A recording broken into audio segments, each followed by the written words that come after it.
TV Criciúma. Nossa imagem, nossa gente.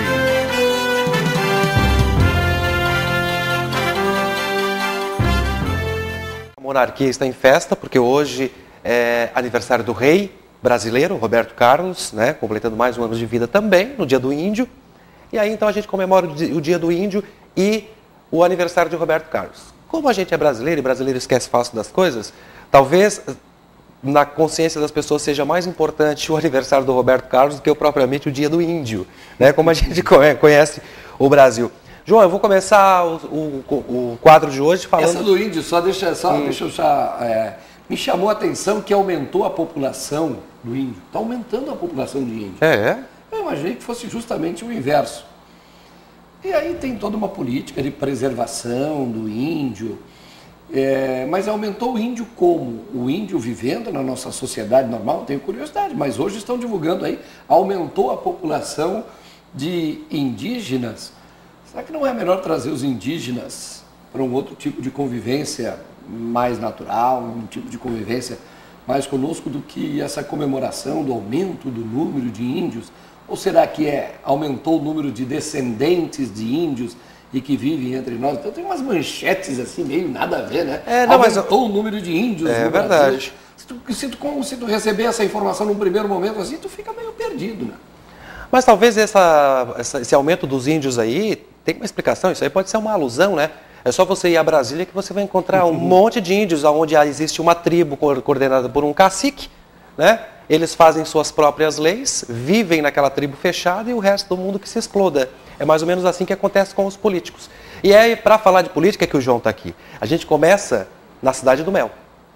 Cidade do Mel tem sido palco aí de confusão, pelo menos na cabeça da gente, né? Afinal de contas, mais de 37% é o que os vereadores querem de aumento nos seus salários. João Paulo Mester, tá realmente uma baderna assim lá na Içara? Tá bem confusa a coisa lá em Içara.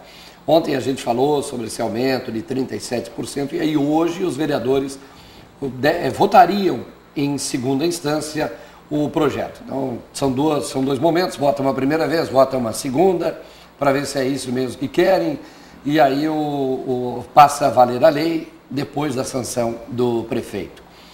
Mas o curioso é o seguinte, o que é o vereador? O vereador é o representante do povo, eleito pelo povo. Ele está lá, no caso de Içara, são 10, que devem representar a vontade popular. Pois a população teve que se rebelar, anunciando que vai invadir a Câmara de Vereadores, hoje vai superlotar a Câmara de Vereadores para protestar contra a lei. Aí sabe o que os vereadores fizeram? Estão tirando o assunto de pauta. Como vai ter gente lá para protestar contra o aumento, eles nem vão falar do aumento do salário dos vereadores, não vão votar hoje. Mas vamos esperar um dia lá, quando a população cochilar, aí eles vão aumentar os seus próprios salários. Então hoje, não esperem que os vereadores vão votar. Eles não têm peito para votar o aumento de salário. Isso foi uma provocação, hein? Não tem peito, hein? Os vereadores não vão ter peito para enfrentar a população lá e aumentar os seus salários. Eles não têm nem condições hoje de fazer isso. Içara é um município que diminui de tamanho porque emancipa o Rincão. Diminui a população porque o Rincão emancipa. Diminui a economia. Tem que fazer uma mudança toda na economia. Içara foi uma das únicas cidades catarinenses que aumentou o número de vereadores. Com tudo isso diminuindo, aumentou de 10 para 11 a partir de janeiro do ano que vem.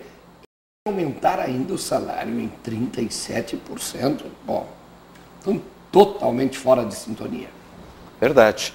Vamos dar um pulinho lá em Brasília, já que eu falei do nosso distrito. Agora, senadores. Senadores abriram mão do 14º e 15º salário.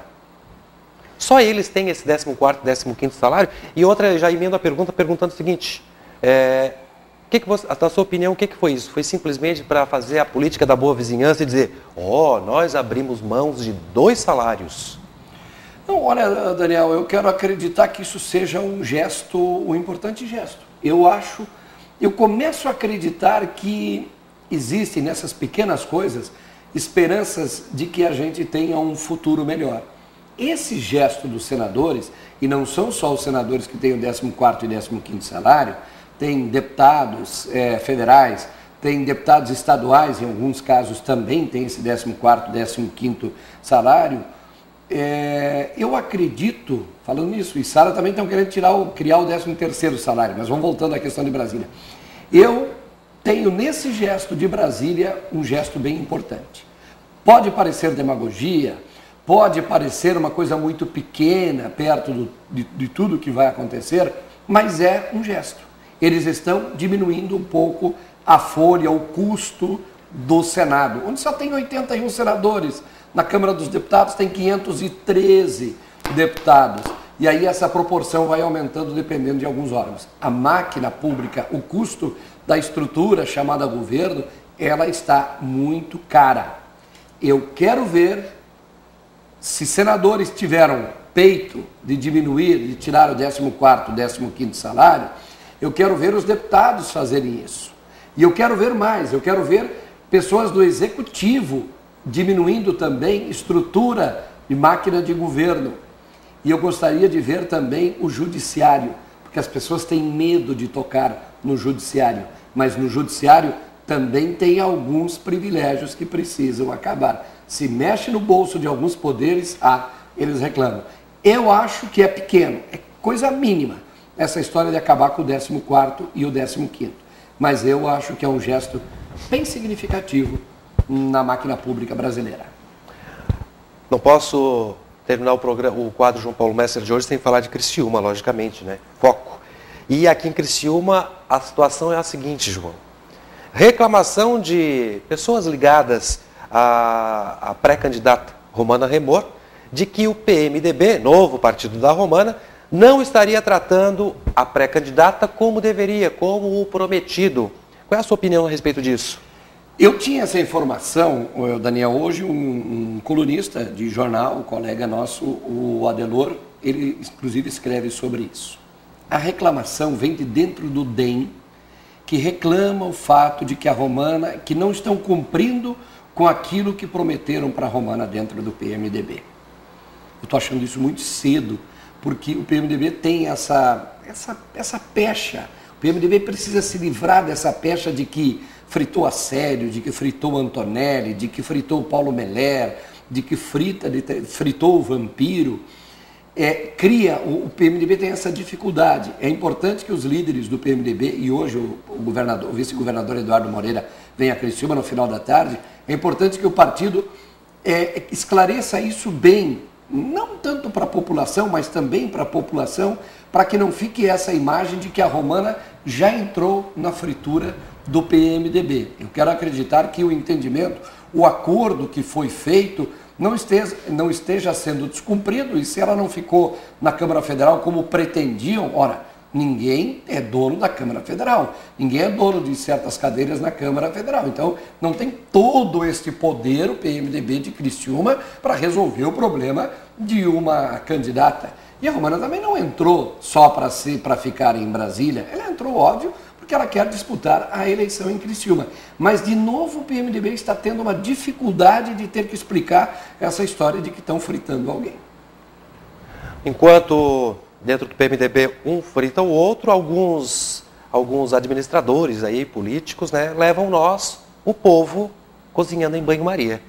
Então, eles fritam e a gente é cozinhado em banho-maria aqui por alguns administradores. Tá certo? Então, João Paulo Messer, na internet é joaopaulomesser.com.br. No site da TV Criciúma, do programa Mais TV, é tvcriciuma.com.br, para você assistir os vídeos. E você pode escutar o João todas as manhãs, às 7 horas da manhã, no seu programa João Paulo Messer na Rádio Eldorado, e ainda 3 do Jornal da Manhã. Para você ter um resumo de tudo o que acontece na área política da nossa região. Valeu, João! Valeu, você fica agora em boa companhia, né? Forquilinha está em festa, Forquilinha é uma cidade muito simpática, muito querida, né? E está vivendo o clima de festa. Legal. Na verdade, vou aproveitar a emenda aqui, vou chamar a matéria com você aqui no ar, porque como hoje é dia do índio e muita gente nem se lembrava, né? Como eu falei, lembrava talvez do aniversário de Roberto Carlos, mas não se lembrava do índio. Você sabia que ontem, dia 18, foi Dia Nacional do Livro Infantil? É outro problema que nós temos, né? As pessoas não lembram do livro, o hábito de leitura que é importante, né? É importante. E quem tem, eu tenho 49, vou fazer 50 anos no final do ano. Da minha geração, que saiu do regime militar ainda, é pior ainda. A gente tem menos hábito de leitura. Eu tenho a impressão que meus filhos, eu tenho filho de 24, de 23 para 24, filha de 16 e filha de 10 anos. Eles leem muito, mas muito mais do que eu lia quando era adolescente. E por que é que eu não lia? Porque faltava estímulo, também porque o país não tinha esse estímulo, não tinha um programa de televisão aberto como aqui, que incentiva a leitura, né? Então, o Brasil vai melhorar, nós vamos chegar a ter vida melhor. Quem sabe os nossos filhos, nossos netos, né? Mas nós temos que acreditar e fazer a nossa partezinha. TV Criciúma. Nossa imagem, nossa gente.